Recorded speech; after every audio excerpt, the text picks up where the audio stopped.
कोपरगाव शहरातील अवाजवी घरपट्टी वाढ निर्णयाच्या निषेधार्थ राष्ट्रवादी काँग्रेस पक्षाच्या वतीनं 2 दिवसांपासून करण्यात आलेल्या धरणे आंदोलनाला अखेर यश मिळालंय। नगर परिषद प्रशासनानं येणाऱ्या सर्वसाधारण सभेपर्यंत वाढीव घरपट्टी वाटप प्रक्रिया स्थगित करण्याचा निर्णय घेतल्याने आंदोलन स्थगित करण्यात आलं। नागरिकांवर अन्यायकारक आर्थिक भार टाकणारी घरपट्टी वाढ मागे घ्यावी अशी मागणी आंदोलनकर्त्यांनी केली होती। या पार्श्वभूमीवर प्रशासनानं सर्वसाधारण सभेत घरपट्टी वाढीच्या प्रस्तावावर निर्णय होईपर्यंत वाढीव घरपट्टीची बिलं वितरित केली जाणार नसल्याचं स्पष्ट केलं।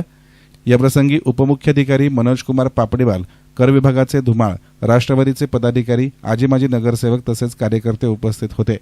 नागरिकांच्या हितासाठी अवाजवी घरपट्टी वाढ रद्द अथवा स्थगित करण्यासाठी राष्ट्रवादी काँग्रेसचे नगरसेवक सभागृहात ठाम भूमिका घेणार असल्याचं यावेळी सांगण्यात आलं। प्रशासनानं वाढीव घरपट्टी वाटप प्रक्रिया स्थगित करण्याचा निर्णय जाहीर केल्यानंतर आंदोलनकर्त्यांमध्ये आनंदाचं वातावरण निर्माण झालंय। आंदोलनाला यश आल्यानं राष्ट्रवादी काँग्रेस पक्षाच्या वतीनं फटाके फोडून जल्लोष करण्यात आला।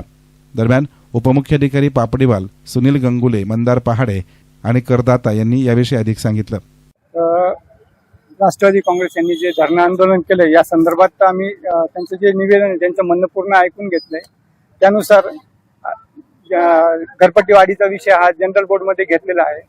जनरल बोर्डचा जो निर्णय होईल तोपर्यंत आम्ही नोटीस वाटप स्थगित ठेवतोय।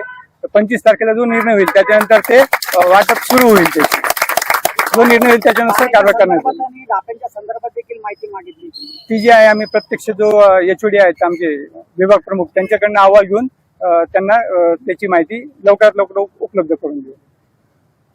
आपण आम्ही राष्ट्रवादी काँग्रेस तर्फे आमदार दादा काळे यांच्या आदेशानुसार घरपट्टी वाढीचा जो विषय होता त्या संदर्भात त्या ठिकाणी धरणे आंदोलनासाठी कालपासून बसलो होतो। आज आम्हाला खऱ्या अर्थाने यश आलं की जी पुढची प्रक्रिया जी करणार होती नगरपालिका ती स्थगित करण्यात आली घरपट्टी वाढीची।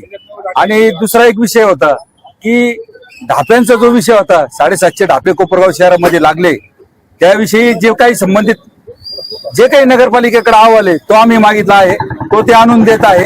आणि 2 महिन्याची पाणी कोपरगावला राहायला पाहिजे होतं, 1 महिन्यातच संपलं। ते कसं संपलं त्या संदर्भात संबंधित डिपार्टमेंट करून त्याचे पत्र आहे ते आम्हाला ते आणून देत आहे। त्यामुळे आज या कार्य आमच्या राष्ट्रवादी काँग्रेसच्या जे काही आंदोलन होतं याला यश झालेलं आहे। आणि कोपरगाव शहरामध्ये जी काही करवाढ होत होती त्याला तात्पुरती स्थगिती देण्यात आली। 25 तारखेला कोपरगाव नगरपालिकेची जी जनरल मीटिंग आहे त्या जनरल मीटिंग मध्ये हा विषय आहे घरपट्टी वाढी संदर्भाचा। त्यासाठी आम्ही आमच्या पार्टीचे जेवढे नगरसेवक आहेत ते कोपरगाव शहरातील नागरिकांचा विचार करतील आणि नागरिकांच्या हिताचा निर्णय घेतील, एवढंच तुम्हाला याविषयी सांगतो। आम्ही कोपरगाव शहराच्या नागरिकांसाठी मान्य कोपरगाव तालुक्याचे लोकप्रिय आमदार दादा काळे यांच्या नेतृत्वाखाली आम्ही आज हा दुसरा दिवस होता आमच्या आंदोलनाचा। त्या ठिकाणी आता पापडीवाल साहेब नगरपालिकेचा स्टाफ त्या ठिकाणी आम्हाला भेटण्यासाठी आला आणि आम्हाला त्यांनी त्या ठिकाणी एक पत्र दिलं आणि त्यांनी या ठिकाणी ते कबूल केलं का ज्या नोटिसा आता ते वाटताय त्या नोटिसा त्यांनी आजपासून त्या ठिकाणी त्या स्थगित करणार आहे। आणि जो जनरल बोर्डचा विषय जनरल बोर्डमध्ये हा विषय आहे, जनरल बोर्डमध्ये जो विषय जे ठरेल त्यानुसार त्या पुढे ती कारवाई करण्यात येईल। आणि मी आज पत्रकार बांधवांच्या माध्यमातून मी कोपरगाव शहराला सांगू इच्छितो का राष्ट्रवादी काँग्रेस पक्षाचे सर्व नगरसेवक का ह्याच भूमिकेमध्ये राहणार आहे का कुठल्याही पद्धतीची घरपट्टी या ठिकाणी वाढू नये त्याच्यासाठी आम्ही सर्वजण राष्ट्रवादी काँग्रेस पक्षाचे नगरसेवक या ठिकाणी आम्ही पाठपुरावा करणार आहे। येत्या 25 तारखेला जनरल बोर्डची मीटिंग आहे, या कर संदर्भात आपण आवाज उठवणार का? 100%। आज आपण तुम्हाला बघितलं असेल का जे पापडीवाल साहेबांनी आम्हाला सांगितलं का ज्या नोटिसा ते वाटत होते आतापर्यंत 9 ते 10,000 नोटिसा कोपरगाव शहरात वाटलेल्या आहे। ऑलरेडी 20,000 प्रॉपर्टी आहे कोपरगाव शहरामध्ये, 10,000 प्रॉपर्टी त्यांना वाटायच्या बाकी आहे अजून। त्या सगळ्या नोटिसा आजपासून कोपरगाव नगरपालिका या ठिकाणी थांबवणार आहे, त्याला स्थगिती केलेली त्यांनी। आज रोजी आपण आंदोलन स्थगित करत आहात? हो नक्कीच।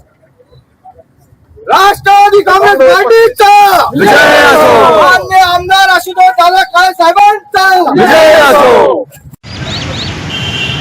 माझं नाव प्रवीण बाबूराव पैलवान, मी अन्नपूर्णा नगर बाबुलवस्ती कोपरगाव येथे राहतो। तर मला आता नगरपालिकेने जी वाढीव घरपट्टीची नोटीस दिलेली आहे त्यामध्ये चटई क्षेत्र याचा अर्थ काय की आपण चटई टाकून बसू शकतो असं चटई क्षेत्र बिल्डअप एरिया वेगळा असतो. तर चटई क्षेत्र हे 7,587.12 चौरस मीटर दिलेलं आहे. जर स्क्वेअर फूट काढलं तर जवळपास 82,000 चौरस स्क्वेअर फूट होत आहे.